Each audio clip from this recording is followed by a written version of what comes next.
Hey guys, welcome back. Day 27. We're talking about some bonding theories in this video, and let's talk about first valence bond theory. Right? We know a chemical bond, right? And remember, a bond, right, is what? It's a shared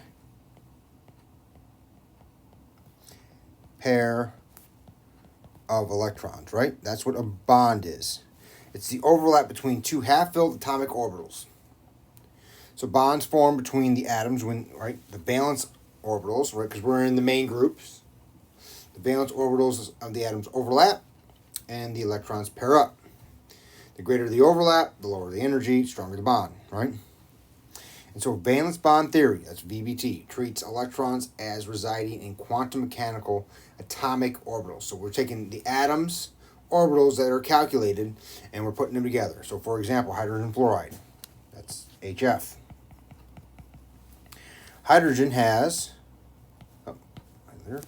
one bonding opportunity, and fluorine has one bonding opportunity. And so, as you can probably predict, right, this orbital will pair up with this p orbital, and they'll have a bond. And that's exactly what we would expect, right? The 1s orbital on hydrogen pairs up with one of the p orbitals on fluorine, and we have a bond. Okay, that's good. All right, another example, methane. And we know methane is CH4. And so carbon has, or hydrogen, one, each hydrogen has a bonding opportunity. Carbon, if we look at carbon, it has two bonding opportunities because this is empty. All right, and so I don't have options to make this. Here's the problem, right? We know CH4 exists, and there are 4 equal CH bonds. Right, so we know the molecule exists, especially everybody who pays for natural gas, right? If it doesn't exist, what are we paying for, right? We know natural gas exists, we know methane exists, and we know it has 4 CH bonds. But our model is not allowing us to do it, all right? And so that means there's a problem with the model, right? That doesn't mean there's a problem with methane itself. It means a problem with the model. So what do we do to handle this, all right? Well, that is the hybridization of atomic orbitals, which looks like my page is a little off. Orbitals in a molecule are not necessarily the same as the orbitals in an atom. So we got this thing called hybridization. Hybridization of the orbitals, right? It's a mathematical procedure, right? Again, this is all quantum mechanics, right? Where some of these atomic orbitals combine to form new orbitals. So it's a mixing, right? Because a hybrid is something like together, like a hybrid car is gas and electric most of the time, right? It's a mixing of 2 or more atomic orbitals, right? It's not all of them. So it depends how many orbitals we need, right? We can have 2 orbitals, right? S and P, 2 orbitals. So the hybrid orbital is just SP, right? Very, very non-creative, right? We have an S and a P orbital together. What are we going to call it? SP, right? I personally enjoy that. You guys might not, but there we go. The direction in which they point is linear. S and 2P, 3 orbitals, and that would be SP2. Right, 1s and 2p orbitals, and that would be trigonal planar.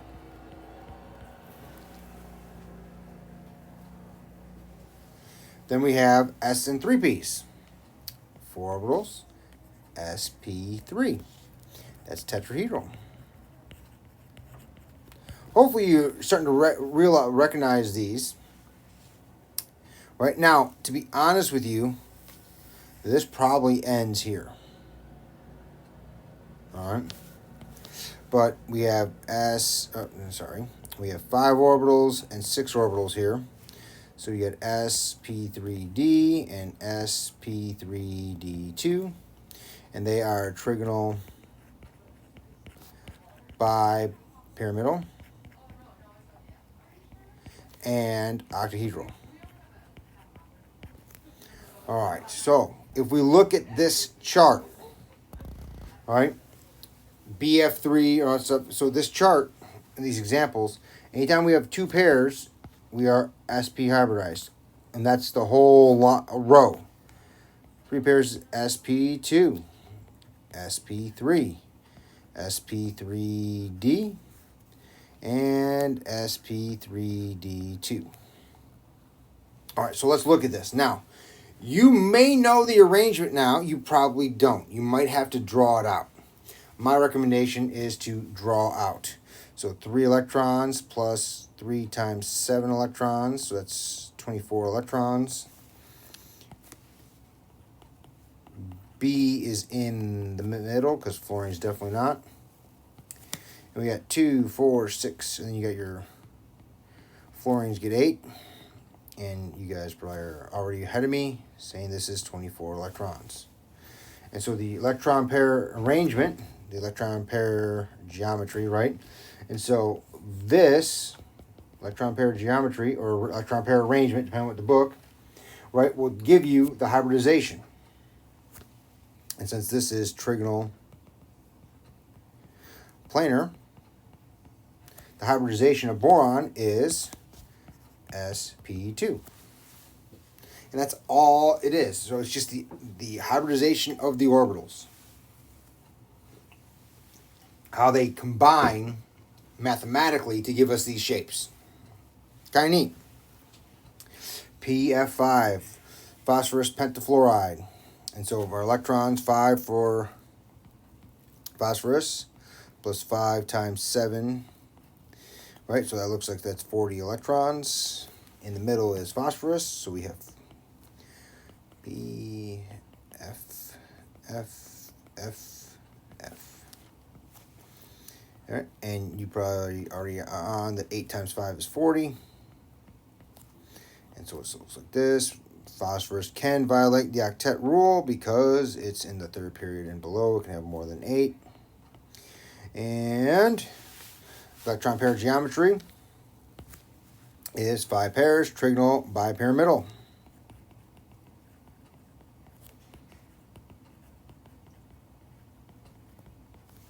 So that means we are sp3d. And finally, XeOF4. I do apologize for this. My PDF imported weird. So XeOF4, I'm going to do some cheating here.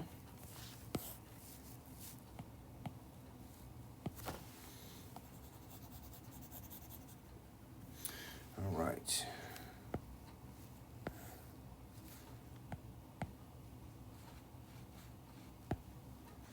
Back purple.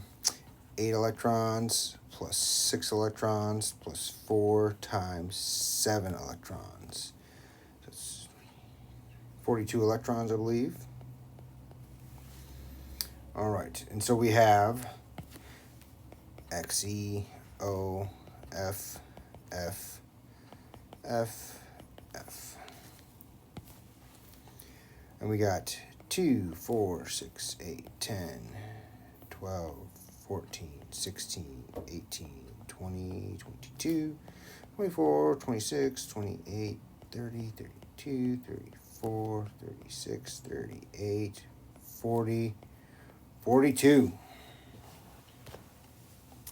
Well, that's 6 pairs around a xenon, so the electron pair geometry is octahedral. The actual shape is square pyramidal, but it doesn't really matter. And the hybridization is sp3d2. Now, I'm going to take a pause and ask, is that the best Lewis structure? Well, that's a good question. Is it the best? When I ask you, is that the best Lewis structure, that's me saying, or that's the page saying, check the formal charge. Of course, the formal charge of fluorine should be negative or 0, right? Because it only makes one bond, right? But what about oxygen?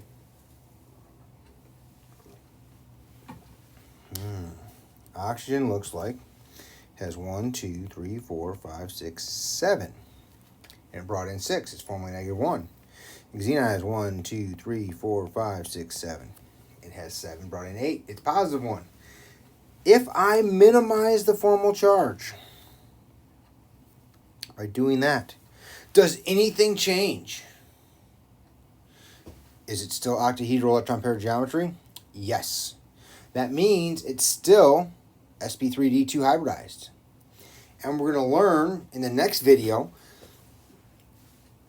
that the double bond, one of those bonds, the first bond, is in a hybridized orbital, and the second bond is not.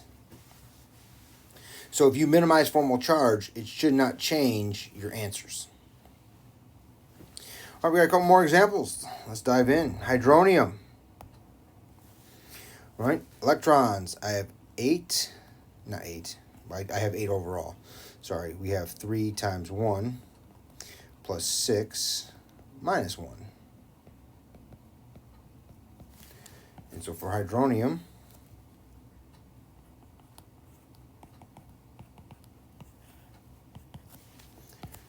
two, 4, 6, 8. Well, how many pairs around oxygen? 4 pairs, right? And so that means it's tetrahedral. So the hybridization is sp3. ClO2 minus. I have 7 electrons plus 2 times 6 electrons plus 1 electrons. So that's 20 electrons. OClO, right? Bond 2, 4, 6, 8, 10, 12, 14, 16, 18, 20. Oh, wow. Now, you can minimize formal charge here probably, because chlorine has 2, 4, 6, and it wants 1 more. And so you could double bond one side. That's not going to change anything. All right. What is the electron pair geometry? All right, because this counts as 1, 2, 3, 4 pairs. So 4 pairs, even though it's a double bond, it still counts as 4 pairs, and we don't have to minimize formal charge, so we don't even have to worry about that, is tetrahedral. And so it means it's sp3.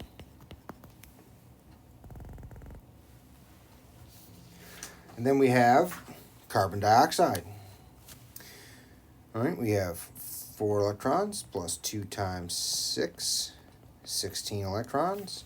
Hopefully you've done carbon dioxide enough to know that it's 2, 4, 6, 8, 10, 12, then 14, 16 to make the formal charge good. Well, what's that electron pair geometry? 2 pairs. Even though it's double bonds, they count as 1, 2 pairs. It is actually linear. Right? So that means the hybridization is sp. Right? Because the double bonds count as 1. As we're going to learn in the next video, we got the first bond between C and O is in the hybridized orbital, sp orbital. The second one is not. That's kind of why only the double bonds and triple bonds can count as 1. Sulfur hexafluoride and beryllium chloride. We're going to call it beryllium chloride right now, even though it's going to be covalent. Excuse me. All right, so 6 electrons for sulfur plus 6 times 7 electrons. So that's 48 electrons. And we have SF6. I think we drew this last time. This is pretty straightforward. You just got your lone pairs to put in. because that's all 48 electrons. And sulfur can violate the octet rule with 12, which is fine, which means this is, you have 6 pairs around sulfur, so that's octahedral,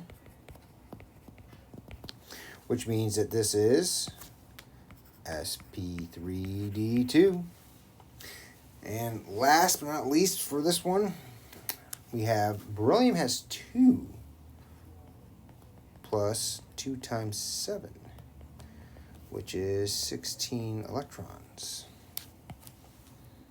Cl, Be, Cl.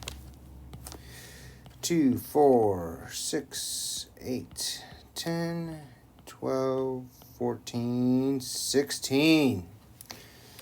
That's it.